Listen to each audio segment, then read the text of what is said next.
Nag-iipon ako ng malakas na ebidensya para tuluyan siyang walang takas sa batas. Tama ba tong gagawin ko na nagpapanggap akong okay at mahal siya kahit may balak na akong ikulong siya?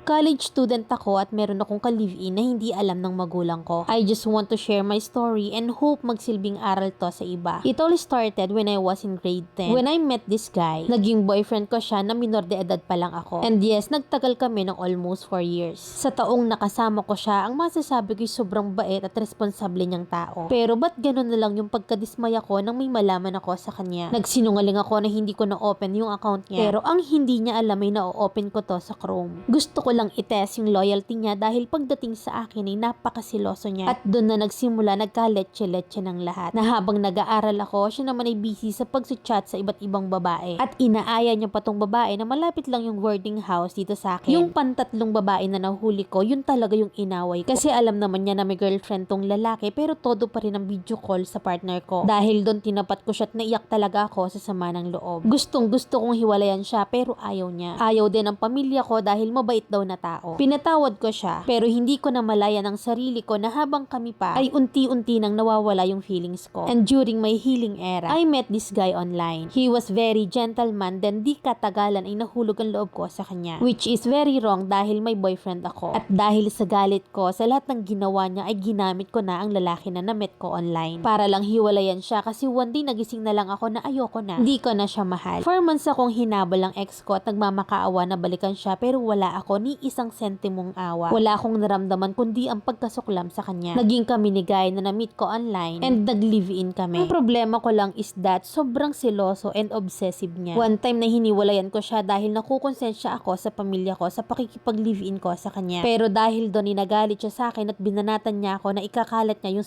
video namin. Hindi ko alam na pinagsisend niya pala sa mga kaibigan ko and worse is pinang my day niya pa sa account ko. Sobrang na-down at na-hurt ako sa ginawa niya. Minsan niya na rin akong nasaktan mentally and physically. Pero despite of everything, mahal ko pa rin siya. Pero may nagsasabi sa sarili ko na tama na. Kaya naman bala kong sampahan ng kaso siya. But right now, hindi pa ganun ka-strong yung evidence ko dahil nga binura niya. Sa ngayon ay may mga picture ako na may pasapasa sa katawan ko at may audio record ako na kung saan ay maririnig na gusto niya akong patayin. Na minsan ay sinasakal niya pa ako. Naiisip ko na baka karma ko ito. Sa ngayon ay hindi pa kami hiwalay and nag-iipon ako ng malakas na ebidensya para tuluyan siyang walang takas sa batas. Mami Len, gusto ko lang humingi ng advice na kung tama ba tong gagawin ko na nagpapanggap akong okay at mahal siya kahit na may balak na akong ikulong siya. Naguguluhan ako at sana'y mabigyan niyo ako ng advice. Kung sakali man na mapilit mabasa niyo ang letter ko, wag na kayong mag-message sa akin. Dahil sa ngayon ay hawak niyo yung account ko at natatakot ako na malaman niya yung plano ko. Thank you, Mami Len.